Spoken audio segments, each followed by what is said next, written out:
Then what was it for? ಕಲಾಸ್ನಿಕಾವ.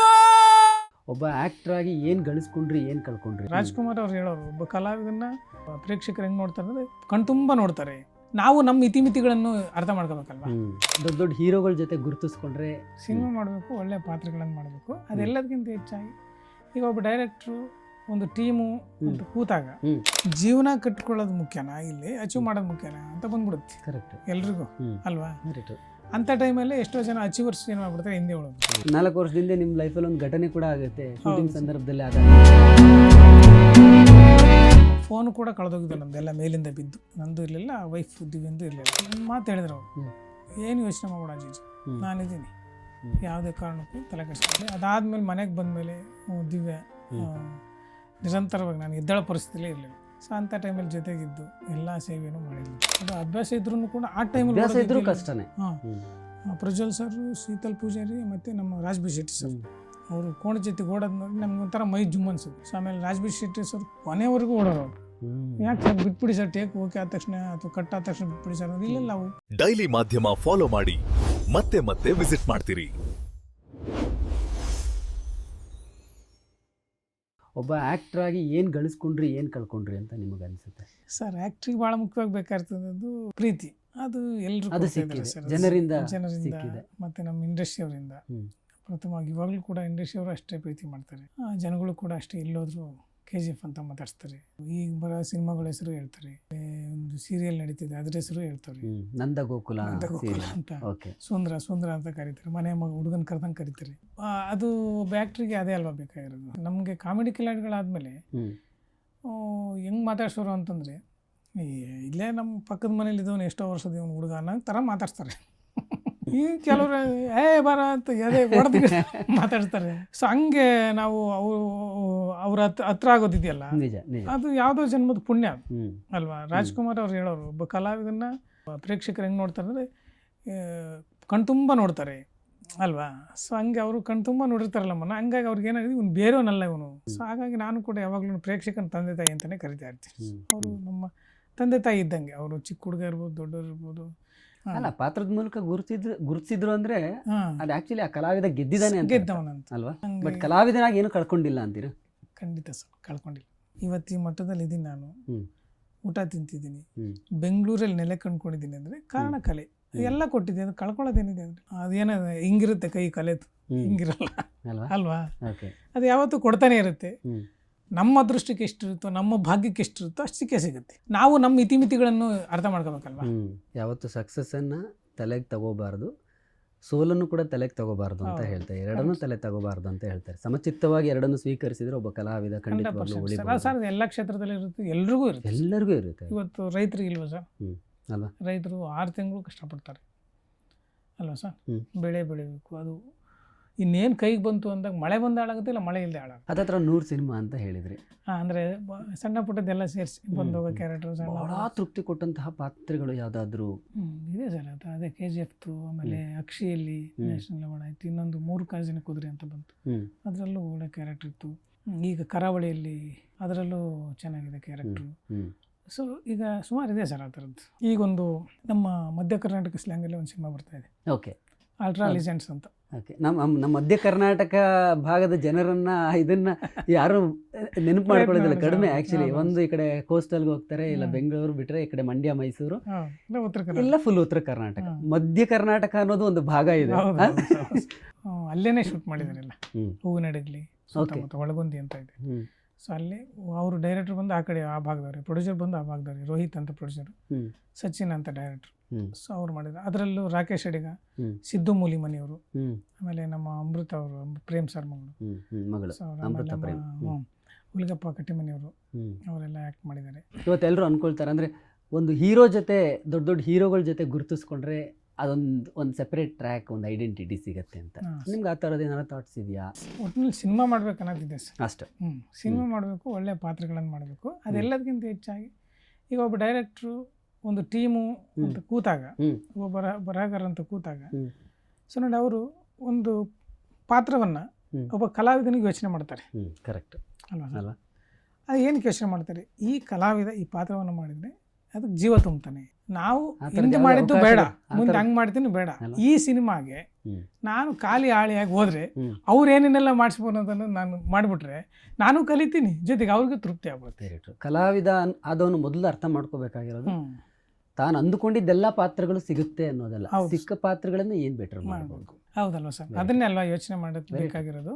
ಜೀವನ ಅನ್ನೋದೇ ಒಂದು ಏಳು ಬೀಳು, ಎಲ್ಲರ ಜೀವನದಲ್ಲೂ ಇರುತ್ತೆ, ಅಪ್ಸ್ ಅಂಡ್ ಡೌನ್ಸ್ ಹೌದು. ಇದ್ದೇ ಇರುತ್ತೆ. ಅದು ಯಾವುದೇ ಕ್ಷೇತ್ರ ಇರಲಿ. ನೀವು ಇಷ್ಟು ವರ್ಷ ಒಂದು 23-24 ವರ್ಷ ಆಲ್ಮೋಸ್ಟ್ ಸಿನಿಮಾ ಹೌದು, ಒಳಗಡೆ ಹೌದು. ಇದ್ದೀರಿ, ಹಾ. ಈ ಕಲಾ ಸೇವೆಯನ್ನ ಮಾಡ್ತಾ ಇದ್ದೀರಿ ಅಲ್ವಾ? ಯಾವ್ದು ಅತ್ಯಂತ ಕಷ್ಟದ ಕ್ಷಣ, ಕಷ್ಟದ ಸಂದರ್ಭ ನಿಮ್ಮ ಜೀವನದಲ್ಲಿ ಅಂತ ಅನ್ಸುತ್ತೆ ನಿಮಗೆ? ನಂದು ಅನ್ನೋದೊಂದು ಸಕ್ಸಸ್ ಅನ್ಕೊಂಡು ಬಂದಿದ್ದು ಆಗ್ತಿರ್ಲಿಲ್ವಲ್ಲ. ಒಂದು ರೂಮ್ ಮಾಡಿದ್ವಿ, ಹ್ಮ್. ಅದಕ್ಕೆ ತಿಂಗಳಾದರೆ 1000 ರೂಪಾಯಿ ಕಟ್ಟಕ್ಕೆ ಆಗ್ತಿರ್ಲಿಲ್ಲ. ಹ್ಮ್ ಹ್ಮ್ ಸೊ ಅಂಥ ಟೈಮಲ್ಲಿ ಏನು ಮಾಡಬೇಕು, ಒಂದು ದುಡಿಮೆ ಮಾಡಬೇಕು, ಬದುಕಬೇಕು, ಹ್ಮ್. ಜೀವನ ಕಟ್ಕೊಳ್ಳೋದು ಮುಖ್ಯನಾ ಇಲ್ಲಿ ಅಚೀವ್ ಮಾಡೋದು ಮುಖ್ಯನಾ ಅಂತ ಬಂದ್ಬಿಡುತ್ತೆ ಕರೆಕ್ಟ್. ಎಲ್ರಿಗೂ ಹ್ಮ್. ಅಲ್ವಾ? Very true. ಅಂಥ ಟೈಮಲ್ಲಿ ಎಷ್ಟೋ ಜನ ಅಚೀವರ್ಸ್ ಏನು ಮಾಡ್ಬಿಡ್ತಾರೆ, ಹಿಂದೆ ಉಳ್ಬಿಡ್ತಾರೆ, ಪಾಪ ಅವರು ಗಿವ್ ಅಪ್ ಮಾಡ್ತಾರೆ. ಗಿವ್ ಅಪ್ ಮಾಡ್ಬಿಡ್ತಾರೆ, ಯಾಕಂದ್ರೆ ಕೆಲವು ಸಂದರ್ಭಗಳಲ್ಲಿ ಅದನ್ನ ಹೆಂಗೆ ಫೇಸ್ ಮಾಡೋದು, ಮುಂದೆ ಹೋಗೋದು ಹೆಂಗೆ ಅನ್ನೋದು. ಬದುಕು ಹಂಗೆ ಮಾಡ್ಬಿಡ್ತಾರೆ ಅವ್ರಿಗೆ. ವೆರಿ ಟ್ರೂ ಅಲ್ವಾ? ಸೊ ಬಟ್ ಲಕಿಲಿ ಏನಂತಂದರೆ ಅಂಥ ಸಂದರ್ಭ ಬಂದಾಗಲೂ ನಮಗೆ ನಾವು ಗಿವ್ ಅಪ್ ಆಗಲಿಲ್ಲ, ಆಗಕ್ಕೆ ದೇವ್ರು ಬಿಡಲಿಲ್ಲ. 4 ವರ್ಷದಿಂದ ನಿಮ್ಮ ಲೈಫಲ್ಲಿ ಒಂದು ಘಟನೆ ಕೂಡ ಆಗುತ್ತೆ ಶೂಟಿಂಗ್ ಸಂದರ್ಭದಲ್ಲಿ ಆದಾಗ. ಕರೆಕ್ಟ್. ಆಗಲೂ ಕೂಡ ಅದೆಲ್ಲ ಅಂದ್ರೆ ಕೆಲವರು ಅದನ್ನ ತುಂಬಾ ಗಾಢವಾಗಿ ತಗೊಳ್ತಾರೆ. ಹೌದು. ಇಲ್ಲ ಆ time ಟೈಮಲ್ಲಿ ಹೆಂಗೆ? ನಾವು ವೈಫ್ ದಿವ್ಯನ್ ನೆನೆಸ್ಕೊಬೇಕು. ಅವರು ನನಗೆ ಧೈರ್ಯ ತುಂಬಿ ಆ್ಯಕ್ಚುಲಿ ಬಹಳ ಜೊತೆಗೆ ಇರ್ತೀನಿ ಅಂತ ಹೇಳ್ಬಿಟ್ಟು ಜೊತೆಗಿದ್ರು ಕೂಡ ಹಂಗೆ ಮಾಡಿದ್ರು ಅವರು. ಆ ಸ್ಟೆಪ್ಪನ್ನು ದಾಟಿ ಬಂದಿದ್ದೇ ಒಂದು ದೊಡ್ಡ ಅಚೀವ್ಮೆಂಟ್ ಅಲ್ವಾ? ಆಮೇಲೆ ಆ ಟೈಮಲ್ಲಿ ನನಗೆ ಇಂಡಸ್ಟ್ರಿನೂ ಜೊತೆಗೆ ನಿಂತ್ಕೊಳ್ತು ಸರ್. ಇಂಡಸ್ಟ್ರಿ ನಮ್ಮ ಭಟ್ರು ಸರ್ ಇರ್ಬೋದು, ಜಗ್ಗಣ್ಣ ಇರ್ಬೋದು, ನಮ್ಮ ರಾಘವೇಂದ್ರ ಹುಣಸೂರು ಸರ್ ಇರ್ಬೋದು, ಶರಣಯ್ಯ ಸರ್ ಇರ್ಬೋದು, ಸತೀಶ್ ಸರ್ ಇರ್ಬೋದು. ಸೊ ಈಗ ಎಲ್ಲರೂ ಕೂಡ ನನಗೆ ಸಪೋರ್ಟ್ ಮಾಡಿದರು. ಜೊತೆಗೆ ಭಟ್ರು ಟೀಮ್ ಏನಿದೆಯಲ್ಲ, ಸೊ ಅವರು ನಿಂತ್ಬಿಟ್ಟು ನನಗೆ ಆಸ್ಪತ್ರೆ ವೆಚ್ಚ, ಖರ್ಚು ವೆಚ್ಚ ಇರ್ಬೋದು ಎಲ್ಲನೂ ಅವರು ತೂಗಿಸಿ ಮನೆಗೆ ತಂದು ಬಿಟ್ಟು 3 ತಿಂಗಳು ಮನೆ ಬಾಡಿಗೆ ಕೂಡ ಕಟ್ಟಿದ್ರು, ರೇಷನ್ ಕೂಡ ಹಾಕಿದ್ದೀನಿ ಆ ಟೈಮಲ್ಲಿ. ಹೌದಾ? ಓಕೆ. ಸೊ ಆ ಟೈಮಲ್ಲಿ ಜೊತೆಗೆ ನಿಂತಾರೆ, ಹಂಗೆ ನಿಂತ್ಕೊಂಡ್ರು ಜೊತೆಗೆ. ಆಮೇಲೆ ಆ ಟೈಮಲ್ಲಿ ನಾನು ನೆನೆಸ್ಕೋಬೇಕು, ಎಸ್ ಆರ್ ನನಗೆ ಫೋನ್ ಮಾಡಿದರು ಹಾಸ್ಪಿಟ್ಲಿರುವಾಗ. ಹೌದಾ? ಮಲಗಿರುವಾಗ ಹಿಂಗಾಗಿತ್ತು ಅಂತ ನಮ್ಮ ಬಾಬಣ್ಣ ಅವರು ತಿಳಿಸಿದ್ರಂತೆ. ಫೋನು ಕೂಡ ಕಳೆದೋಗಿದ್ದು ನಮ್ಮದೆಲ್ಲ ಮೇಲಿಂದ ಬಿದ್ದು, ಫೋನು ಇರಲಿಲ್ಲ, ನಂದು ಇರಲಿಲ್ಲ, ವೈಫ್ ದಿವ್ಯಂದು ಇರಲಿಲ್ಲ, ಇಬ್ಬರದು ಕಳೆದೋಗಿತ್ತು, ಬ್ಯಾಗ್ ಸಮೇತ ಎಲ್ಲ ಹೋಗಿತ್ತು. ಆಸ್ಪತ್ರೆಗೆ ಫೋನ್ ಮಾಡಿ ಅಲ್ಲಿಂದ ಕನೆಕ್ಟ್ ಮಾಡಿ ಕೊಡು ಅಂತ ಕೊಡಿಸಿ ಮಾತಾಡಿ ಒಂದು ಮಾತು ಹೇಳಿದ್ರು ಅವರು, ಏನು ಯೋಚನೆ ಮಾಡ್ಬೇಡ ಅಜ್ಜಿ, ನಾನಿದ್ದೀನಿ, ಯಾವುದೇ ಕಾರಣಕ್ಕೂ ತಲೆ ಕೆಡಿಸ್ಕೊಂಡು ನಾನಿದ್ದೀನಿ, ನಾನು ಎಷ್ಟೊಂದೆಲ್ಲ ನೆನೆಸ್ಕೊಂಡು ಫೋನ್ ಮಾಡಿ ನಾನು ಮಾಡ್ತೀನಿ, ಸಪೋರ್ಟ್ ಮಾಡ್ತೀನಿ. ಸೊ ಅದು ಒಂದು ಧೈರ್ಯ ನೋಡಿ, ಹಂಗೆ ಹೇಳ್ತಾರಲ್ಲ. ನನಗೆ ಅವಾಗ ಅನಿಸಿದ್ದೇನು, ಇಷ್ಟು ಜನ ಇದ್ದಾರಲ್ಲ ನನ್ನ ಹಿಂದೆ. ಜಗ್ಗಣ್ಣನೂ ಅಷ್ಟೇ, ನಾನು ಇರ್ತೀನಿ, ಯೋಚನೆ ಮಾಡ್ಬೇಡ ಅಂತ ಹಾಸ್ಪಿಟ್ಲಿಗೆ ಬಂದು ನಿಂತ್ಕೊಂಡು ಏನೇನು ಬೇಕು ಎಲ್ಲ ವ್ಯವಸ್ಥೆ ಮಾಡಿ, ಭಟ್ರು ಸರ್ ಅಷ್ಟೇ ನಿಂತ್ಕೊಂಡು ಎಲ್ಲ ವ್ಯವಸ್ಥೆ ಮಾಡಿ, ಆಪ್ರೇಷನ್ ನೆಸೆಸಿಟಿ ಇದ್ರೆ ಮಾತ್ರ ಆಪ್ರೇಷನ್ ಮಾಡಿ, ಇಲ್ಲಾಂದ್ರೆ ಮಾಡೋಕ್ಕೆ ಹೋಗಬೇಡಿ ಅಂತ ಹೇಳ್ಬಿಟ್ಟು ಎಲ್ಲ ಹೇಳಿ. ಸೊ ಸ್ವಂತ ಮನೆಯವ್ರು ಏನೇನು ಮಾಡಬೇಕು ಅದಕ್ಕಿಂತ ಹೆಚ್ಚಾಗಿ ಮಾಡಿದ್ದಾರೆ. ಅದಾದಮೇಲೆ ಮನೆಗೆ ಬಂದಮೇಲೆ ದಿವ್ಯ ನಿರಂತರವಾಗಿ ನಾನು ಎದ್ದೇಳೋ ಪರಿಸ್ಥಿತಿಲೇ ಇರಲಿಲ್ಲ. ಸೊ ಅಂಥ ಟೈಮಲ್ಲಿ ಜೊತೆಗಿದ್ದು ಎಲ್ಲ ಸೇವೆಯೂ ಮಾಡಿದ್ಲು ನೋಡಿ. ಕೆಲವೊಂದು ಟೈಮ್ ಏನಾಗುತ್ತೆ, ಅವನಿಗೆ ಆಕ್ಸಿಡೆಂಟ್ ಆಗಿದೆ ಅಂತ ಹೇಳ್ಬಿಟ್ಟು ಕರೆಯೋದೇ ಬಿಟ್ಬಿಡ್ಬೋದು. ನನ್ನ ಅದೃಷ್ಟಕ್ಕೆ ಯಾರೂ ಕರೆಯೋದು ಬಿಡಲಿಲ್ಲ ಅದು. ಆಮೇಲೆ ನನಗೆ ಡಾಕ್ಟ್ರು ಅದೇ ಥರ ಸಿಕ್ಕರು, ಅರುಣ್ ಡಾಕ್ಟ್ರು ಅಂತ, ಅವರು ಎಸ್ ಟಿ ಎಮ್ ಅಲ್ಲಿದ್ದರು, ಅವರು ಅದೇ ಥರ ಸಿಕ್ಕರು. ಆಮೇಲೆ ಜಯರಾಮ್ ಸರ್ ಅಂತ ಇಲ್ಲಿ ರಾಜಾಜಿನಗರದಲ್ಲಿದ್ದಾರೆ ಅವರು. ಸೊ ಅವರು ಕೂಡ ನನ್ನ ಪರಿಸ್ಥಿತಿ ಎಲ್ಲ ನೋಡಿ ಅವ್ರ ಹತ್ರ ಹೋದಾಗ ಫುಲ್ ಬಕ್ಕೊಂಡು ಹೋಗಿದ್ದು ನಾನು, ಎದ್ದೊಳಕ್ಕಾಗದಿರೋ ಪರಿಸ್ಥಿತಿ. ರೆಸ್ಟ್ ಮಾಡಿದರೆ 100% ಹುಷಾರಾಗ್ತಾನೆ ಅಂತ ಹೇಳ್ಬಿಟ್ಟು ಆಪ್ರೇಷನ್ ಮಾಡ್ದಂಗೆ ನನ್ನ ಕಳಿಸಿದ್ರು. ಅಲ್ಲಿ ಆದಮೇಲೆ ಇವರು ಜಯರಾಮ್ ಸರ್ ಅಂದಲ್ಲ, ಅವರು ನಾನು ನೋಡಿಬಿಟ್ಟು ಒಂದೇ ಮಾತು ಹೇಳಿದರು, ಸರ್ ನನ್ನ ಪರಿಸ್ಥಿತಿ ಹಿಂಗಿದೆ, ನಾವು ದುಡಿಲೇಬೇಕು, ಹಂಗಿದೆ ಪರಿಸ್ಥಿತಿ, ಏನು ಮಾಡೋದು ಅಂತ. ಅವರು ನ್ಯಾಚುರಲ್ ಥೆರಪಿ ಮಾಡ್ತಾರೆ ಆ್ಯಕ್ಚುಲಿ. ಎಲ್ಲ ನೋಡ್ಬಿಟ್ಟು ರಿಪೋರ್ಟ್ ಎಲ್ಲ ನೋಡ್ಬಿಟ್ಟು ನೀವು ಇನ್ನೊಂದು 15 ದಿನ ಆದಮೇಲೆ ಡೇಟ್ಸ್ ಕೊಡಿ ಸಿನಿಮಾಗೆ ಅಂದರು. ಅವ್ರು ಹೇಳಿದ ಮಾತು ಜೊತೆಗೆ ನನ್ನ ಕಾನ್ಫಿಡೆನ್ಸ್, ನಾನು ಆಗಲೇಬೇಕು ಹೋಗಲೇಬೇಕು ಅನ್ನೋದೊಂದು ಇತ್ತಲ್ಲ. ಸೊ ಅದು ನನಗೆ ಆ್ಯಕ್ಚುಲಿ ಅಲ್ಲಿಗೆ ಸಜೆಸ್ಟ್ ಮಾಡಿದ್ದು ನಮ್ಮ ರಂಗಣ್ಣವ್ರಿಗೆ ಸರ್. ನೋಡಿ ಅವರು ಎಲ್ಲಿ ತೋರಿಸ್ಬಿಡಪ್ಪ ನೀನು ಇಂಥ ಕಡೆ ಹೇಳ್ತೀನಿ ಹೋಗು, ಅಲ್ಲಿ ಕರೆಕ್ಟಾಗಿ ನೀನು ರೆಡಿ ಮಾಡ್ತಾರೆ ಅಂತ ಹೇಳ್ಬಿಟ್ಟು. ಯಾಕಂದರೆ ಸಜೆಸ್ಟ್ ಮಾಡೋದು ಒಂದು ಹೋಗೋ ದಾರಿ ಕರೆಕ್ಟ್ ಸಿಕ್ಕರೆ ಅರ್ಧ ಕೆಲಸ ಆದಂಗೆ ನೋಡಿ. ನಾವು ಎಲ್ಲೆಲ್ಲೋ ಹೆಂಗೆ ಹೋಗ್ಬಿಟ್ಟು ಯಾವ್ಯಾವ ಏನೇನೋ ಮಾಡಿ ಮತ್ತೆ ಸಂದರ್ಭದಲ್ಲಿ 100 ಹೇಳ್ತಾರೆ, 100 ಜನ 100 ಹೇಳ್ತಿರ್ತಾರೆ, 1000 ಹೇಳ್ತಾರೆ. ಆಮೇಲೆ ಏನಾಗುತ್ತೆ, ಹೋಗ್ತೀವಿ ಅಲ್ಲಿ ಏನೋ ರಿಪೇರಿ ಮಾಡೋಕೆ ಹೋಗಿ ಇನ್ನೊಂದೇನೋ ಆಗೋ ಚಾನ್ಸ್ ಇರುತ್ತೆ, ಜೊತೆಗೆ ದುಡ್ಡು ಖರ್ಚಾಗ್ತಾ ಇರ್ತದೆ. ಇಲ್ಲಿ ದುಡ್ಡು ಖರ್ಚಾಗಲಿಲ್ಲ, ಬೇಗ ರಿಪೇರಿ ಕೂಡ ಅದೇ. ನನಗೆ ಆ್ಯಕ್ಚುಲಿ ಅಂಥ ಟೈಮಲ್ಲೂ ಖಾಲಿ ಕೂತಿಲ್ಲ ಸರ್ ನಾನು. ಕಲಾದೇವಿ ನಿಮಗೆ ಒಲ್ದಿದ್ದಾಳೆ ಅಷ್ಟು ಮಾತ್ರ ಅಲ್ವಾ? ಎಲ್ಲರ ಜೊತೆಗೆ ನಿಂತಿದ್ರಿಂದ ಅವತ್ತು ನಡೆಯೋಕ್ಕಾಗದಿರೋ ಸ್ಥಿತಿಯಲ್ಲಿ ಇದ್ದವರು ಇವತ್ತು ಬಂದು ನಮ್ಮ ಮುಂದೆ ಕೂತ್ ಮಾತಾಡುವಷ್ಟು ಹೌದು, ಇದೀರಿ ಹೌದು. ಅಲ್ವಾ. ಒಂದ್ 2-3 ಸಿನಿಮಾಗಳಿಗೆ ಪ್ರೆಸೆಂಟ್ ನೀವು ಮಾಡ್ತಾ ಇದ್ದೀರಿ, ಮತ್ತೆ ಸೀರಿಯಲ್ ಮಾಡ್ತಾ ಇದ್ದೀರಿ ನಂದ ಹೌದು, ಗೋಕುಲ. ಅದ್ರ ಜೊತೆಯಲ್ಲಿ ಈ ಕರಾವಳಿ. ಸೊ ಹೌದು. ಕೊನೆಯದಾಗಿ ಆ ಸಿನಿಮಾ ಬಗ್ಗೆ ಮಾತಾಡಿ ಮುಗಿಸೋಣ ಅಂತ. ಹೇಗಿತ್ತು ಇಡೀ ಸಿನಿಮಾದ ಅನುಭವ? ಪ್ರತಿಯೊಬ್ಬರಿಗೂ ಪ್ರತಿಯೊಬ್ಬ ಕಲಾವಿದನಿಗೂ ಇರುತ್ತೆ ಸಹಜವಾಗಿ. ಹ್ಮ್. ನಾನು ದೊಡ್ಡ ಸಿನಿಮಾದಲ್ಲಿ ಮಾಡಬೇಕು, ದೊಡ್ಡ ಪಾತ್ರಗಳು ಮಾಡಬೇಕು, ಒಳ್ಳೆ ಪಾತ್ರಗಳು ಮಾಡಬೇಕು ಅನ್ನೋ ಸಹಜವಾಗಿರುತ್ತೆ. ಸೊ ನನಗೂ ಅದೇ ಥರದ್ದು ಆಸೆ ಸಹಜವಾಗಿ ಇತ್ತು. ಬಟ್ ಇಂಥ ಒಂದು ಸಿನಿಮಾ ಸಿಕ್ಕಿದ್ದು ಒಂದು ಅದೃಷ್ಟ ಅನ್ಬೇಕು ಆ್ಯಕ್ಚುಲಿ. ಆ ಟೀಮು ಹಂಗೆ ಇದೆ ಸರ್. ಒಂದು ಕಲಾವಿದನಿಗೆ ಒಳ್ಳೆ ಟೀಮ್ ಸಿಗಬೇಕು ವೆರಿ ಟ್ರೂ ಅಲ್ವಾ. ಅಂಥ ಟೀಮ್ ಸಿಕ್ಕಾಗ ಅದು ಲಾರ್ಜ್ ಸ್ಕೇಲು ಸ್ಮಾಲ್ ಸ್ಕೇಲು ಅನ್ನೋದಕ್ಕಿಂತ ಆ ಕತೆ ಕಂಟೆಂಟು ವರ್ಕ್ ಆಗ್ಬಿಟ್ರೆ, ಸೊ ಒಂದು ಒಳ್ಳೆ ಟೀಮ್ ಸಿಕ್ಬಿಟ್ರೆ ಅದನ್ನ ಕರೆಕ್ಟಾಗಿ ವರ್ಕ್ ಮಾಡಿಬಿಟ್ರೆ ಎಲ್ಲದು ವರ್ಕ್ ಆಗುತ್ತೆ. ಸೊ ಇದು ಕೂಡ ಸೊ ಒಂದು ಲಾರ್ಜ್ ಸ್ಕೇಲ್ ಜೊತೆಗೆ ಒಂದು ಒಳ್ಳೆ ಕಂಟೆಂಟು, ಆಮೇಲೆ ಒಳ್ಳೆ team sir. Gurudatt Ganiga sir ಅವರು ಅನುಭವಿ ನಿರ್ದೇಶಕರವರು, ಅಂಬರೀಷ್ ಅಣ್ಣಂಗೆ, ಸುದೀಪ್ ಸರ್ಗೆ ಎಲ್ಲ ಡೈರೆಕ್ಷನ್ ಮಾಡಿರ್ತಕ್ಕಂಥವ್ರು. ಆಮೇಲೆ ಅವ್ರಿಗೆ ವಿಷನ್ ತುಂಬ ಚೆನ್ನಾಗಿದೆ. ಒಂದು ಸೀನಲ್ಲಿ ಇಷ್ಟು ಶಾರ್ಟ್ ಬರುತ್ತೆ, ಹಿಂಗಿರುತ್ತೆ, ಅದು ಕ್ಲಾರಿಟಿ ಇದೆ, ಕ್ಲಾರಿಟಿ. ಆಮೇಲೆ ಕ್ಯಾರೆಕ್ಟರೈಸೇಷನ್ ಕೂಡ ಅಷ್ಟೇ. ಸೊ ಇಂಥ ಕ್ಯಾರೆಕ್ಟ್ರಿಗೆ ಇಂಥವ್ರು ಬೇಕು, ಹಿಂಗೆ ಮಾಡಬೇಕು. ಆಮೇಲೆ ಪ್ರಜ್ವಲ್ ಸರ್ ಅಷ್ಟೇ ಡೆಡಿಕೇಶನ್ ಹಾಕಿದ್ದಾರೆ. ನಾವಲ್ಲಿ ಇದರಲ್ಲಿ ನೋಡುವಾಗ ನಮ್ಗೊಂದೊಂದ್ಸಲ ಏನಪ್ಪ ಇಷ್ಟು ಕೆಸರಲ್ಲಿ ಫೈಟ್ ಮಾಡುವಾಗ ಆ ಕೆಸರು ಗದ್ದೆಲ್ಲ ಹಂಗೆ ಮುಳುಗಬೇಕಿತ್ತು ಸರ್. ಹಂಗೆ ಮುಳುಗಿ ಎದ್ಬಿಡೋದು. ಓಡೋದು ಕೂಡ ಅಷ್ಟೇ. ಆ ಕೋಣದ ಜೊತೆ ಓಡೋದಿದೆಯಲ್ಲ, ಅವ್ರಿಗೆ ಅಭ್ಯಾಸ ಇರುತ್ತೆ. ಅಭ್ಯಾಸ ಇರುತ್ತೆ ಸರ್. ಅದು ಅಭ್ಯಾಸ ಇದ್ರೂ ಕೂಡ ಆ ಟೈಮಲ್ಲಿ ಅಭ್ಯಾಸ ಇದ್ರೂ ಕಷ್ಟನೇ.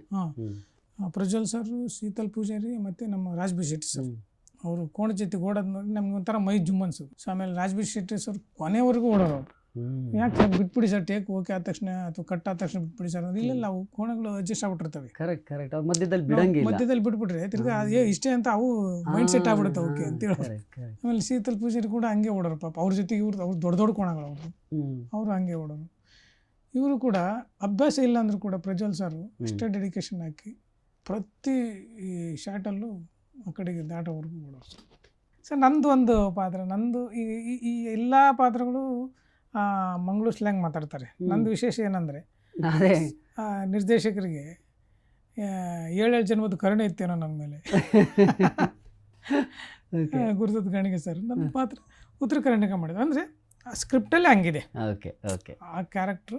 ಈಗ ನೋಡಿ, ಉತ್ತರ ಕರ್ನಾಟಕ ಭಾಗದವ್ರು ಹೋಗಿ ಅಲ್ಲಿ ನೆಲೆ ಕಂಡ್ಕೊಂಡಿರ್ತಾರೆ ಎಷ್ಟೋ ಜನ. ಆ ಥರದ್ದೊಂದು ಪಾತ್ರ ಇದೆ. ಅದ್ಭುತ. KGF ಅಲ್ಲಿ ಅವತ್ತು ಬಂತು. ಸೊ ಕರಾವಳಿವರೆಗೂ ಬಂದು ನಿಮ್ಮ ಜರ್ನಿ ಇವತ್ತು ಇಲ್ಲಿ ನಿಂತಿದೆ. ಒಳ್ಳೆಯದಾಗಲಿ ನಮ್ಮ ಮಧ್ಯ ಕರ್ನಾಟಕದ ಭಾಗದ ನಮ್ಮ ಊರಿನ ಹುಡುಗ. ಇನ್ನೂ ಎತ್ತರಕ್ಕೆ ಬೆಳೀರಿ, ಒಳ್ಳೊಳ್ಳೆ ಅವಕಾಶಗಳು ನಿಮಗೆ ಸಿಗಲಿ. ಇಲ್ಲ, ನಿಮ್ಮ ಮತ್ತು ಪ್ರೇಕ್ಷಕ ತಂಡದ ಆಶೀರ್ವಾದ. Thank you.